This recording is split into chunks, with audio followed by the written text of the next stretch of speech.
Assalomu alaykum. Hurmatli aziz tinglovchilar, navbatdagi davlat huquq asoslari fani darsimizni boshlaymiz. Bugungi mavzumiz O'zbekiston Respublikasi ijro etuvchi hokimiyati va uning tarkibi.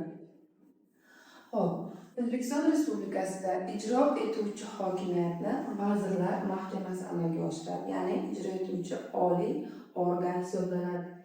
O'zbekiston Respublikasi Vazirlar Mahkamasi o'z faoliyatida O'zbekiston Respublikasi Konstitutsiyasi, qonunlar, Oliy Majlis qarorlari, shuningdek O'zbekiston Respublikasi Prezidentining qaror, farmoyishlarini ijrosini ta'minlaydi. Shu bilan bir qatorda O'zbekiston Respublikasi ijro etuvchi hokimiyati kollegial organ bo'lib, o'z qarorlarini kollegial tarzda amalga oshiradi. Endi ko'rib chiqamiz, demak, Vazirlar Mahkamasi, ya'ni ijro etuvchi hokimiyatning dastlabki huquqiy asoslari O'zbekiston Respublikasi Konstitutsiyasi va O'zbekiston Respublikasining Vazirlar Mahkamasi to'g'risidagi qonuni. Konstitutsiya 20-bob 114-109 moddalar bevosita ijro etuvchi hokimiyatga bag'ishlangan.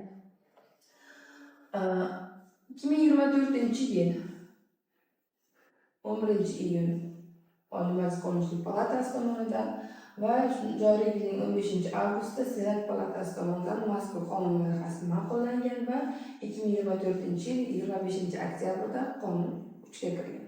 Mazkur qonun 8 bob 55 moddadan iborat. Demak, biz bugungi mavzuni shu ikkita huquqiy asosiy hujjatlar asosida ko'rib chiqamiz. Demak, Konstitutsiyamizning 11-moddasiga muvofiq hokimiyatlar tizimi hokimiyatning qonun chiqaruvchi, ijro etuvchi va sud hokimiyat tizimiga bo'linadi. Bizga ma'lumki, qonun chiqaruvchi hokimiyati Oliy Majlis, ijro etuvchi hokimiyati Vazirlar Mahkamasi va sud hokimiyatini Konstitutsiyaviy sud, Oliy sud va boshqa sudlar orqali amalga oshiriladi. O'zbekiston Respublikasi Prezidenti uchala hokimiyatning kelishilgan holda faoliyat yuritishini ta'minlaydi. Xo'p, Vazirlar Mahkamasi O'zbekiston Respublikasi ijro etuvchi hokimiyatni amalga oshirib, u o'z faoliyatini O'zbekiston Respublikasi Prezidenti tomonidan belgilab berilgan asosiy yo'nalishlar doirasida amalga oshiradi. Vazirlar Mahkamasi hukumat deb atalib, demak, ijro etuvchi hokimiyat tizimida quyidagi tizimlar asosida amalga oshadi. Ya'ni ijro etuvchi hokimiyat quyidagi tizimlardan iborat: Vazirlar Mahkamasi, vazirliklar, davlat qo'mitalari, boshqaruv funksiyalarini amalga oshiruvchi agentlik, konsert uyushmalar, shuningdek viloyat, tuman, shahar hokimlari kiradi. Bularni atroflicha to'xtalamiz. Demak, Vazirlar Mahkamasining tarkibida quyidagi mansabdor shaxslar o'z faoliyatini amalga oshiradi. O'zbekiston Respublikasi bosh vaziri, biz bilamizki, amaldagi bosh vazir Abdulla Aripov. Shuningdek, bosh vazir o'rinbosarlari, vazirlar, qo'mita raislari va Qoraqalpog'iston Respublikasining hukumat boshlig'i o'z vakolat doirasida Vazirlar Mahkamasi tarkibini tashkil qiladi. Demak, bosh vazirlikka nomzod O'zbekiston Respublikasi Oliy Majlisi palatalarining mansabdor shaxslari tayinlangan va organlar shakllangandan keyin 1 oy ichida bosh vazirlikka nomzod ozod etilganda yoxud bosh vazir Vazirlar Mahkamasi bilan tarkib bilan birgalikda iste'foga chiqqandan keyin 1 oy ichida Qonunchilik palatasiga ko'rib chiqish va ma'qullash uchun Prezident tomonidan siyosiy partiya fraksiyalar bilan maslahatlashuv o'tkazilgandan so'ng, demak, taqdim etiladi. Mazkur slaydda mamlakatimizda faoliyat yuritayotgan siyosiy partiyalar logotiplari keltirilgan. Talab etaman.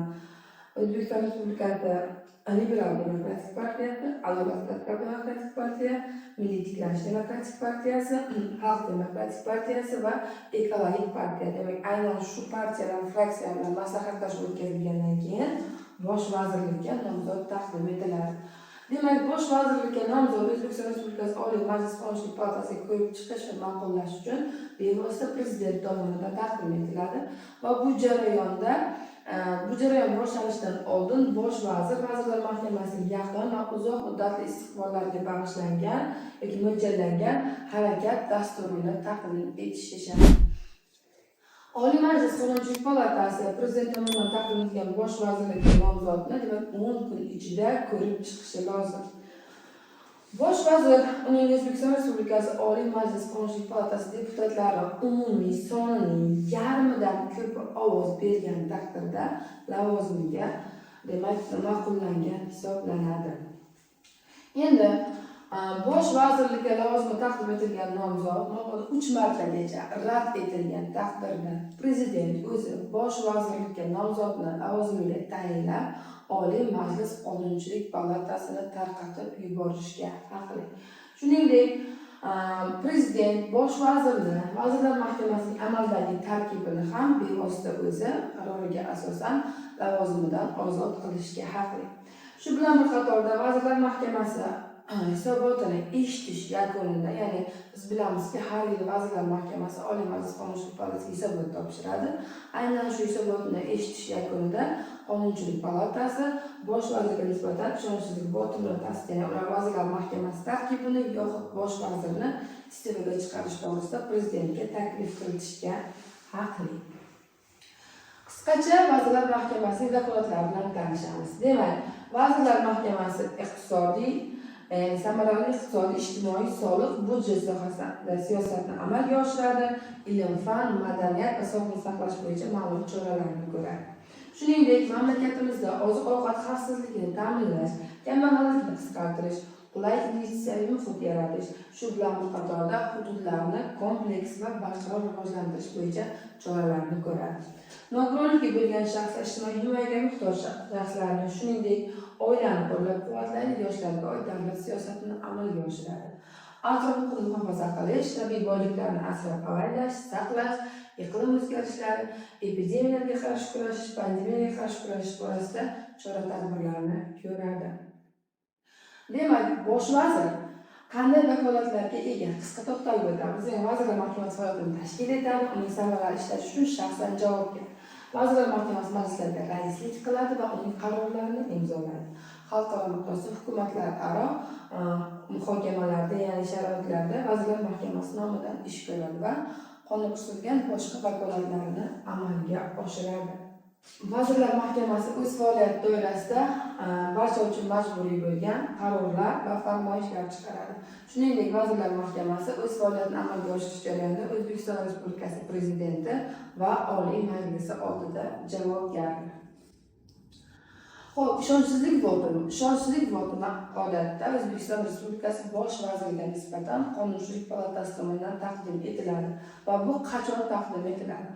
Qonunchilik palatasi bilan bosh vazir o'rtasida, Vazirlar Mahkamasi o'rtasida hal qilib bo'lmaydigan ziddiyatlar yuzaga kelganda, Oliy Majlis Qonunchilik palatasi deputatlar umumiy sonining 3dan 1 qismi ishonchsizlik votumini ma'qullashmasini muhokamaga kiritish masalasini bevosita O'zbekiston Respublikasi Prezidentiga taqdim etadi.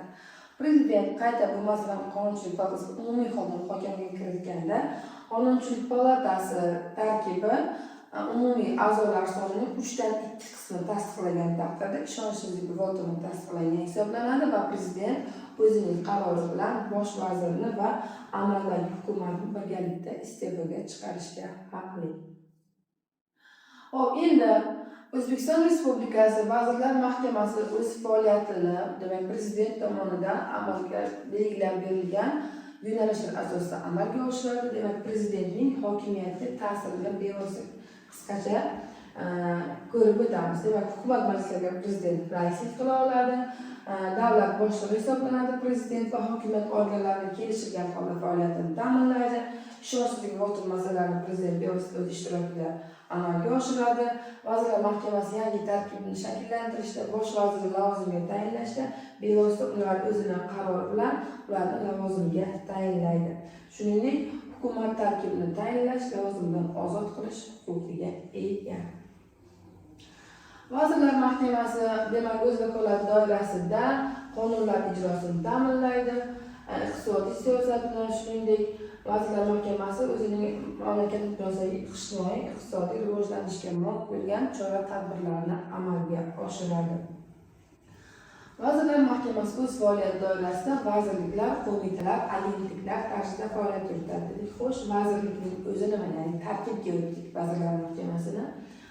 Vazirlik bu tegishli sohada yagona davlat siyosatini amalga oshiradigan muayyan yo'nalishda ijro hokimiyat amalga oshiruvchi Vazirlar Mahkamasining yakkaboshchilik tizimida amalga oshiruvchi alohida bir organ hisoblanadi.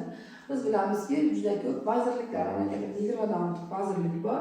Iqtisodiyot vazirligi, Moliya vazirligi, maktab ta'limi, shuningdek ichki ishlar vazirliklar mavjud. Demak, ular har biri o'z sohasida tegishli faoliyatni amalga oshiradi. Shuningdek, tarmoq ichidagi tegishli sohalardagi faoliyatni muvofiqlashtirish va tartibga solish vazifasini qo'mitalar amalga oshiradi. Qo'mitalar ham o'z faoliyatini kollegial tarzda amalga oshiradi.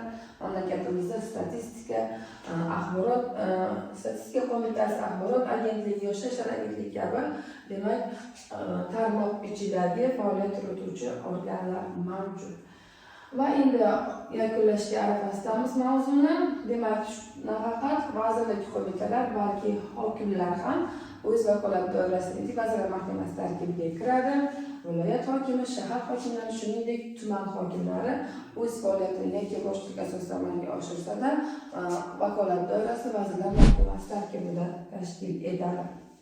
Demak, Vazirlar Mahkamasi o'z faoliyatini ochiqlik, shaffoflik, qonuniylik, samaradorlik, korrupsiyaga qarshi kurashish va davlat xizmatlarini sifatli amalga oshirish prinsiplari asosida amalga oshiradi. Bugungi mavzumiz qisqacha shundan iborat. E'tiboringiz uchun rahmat.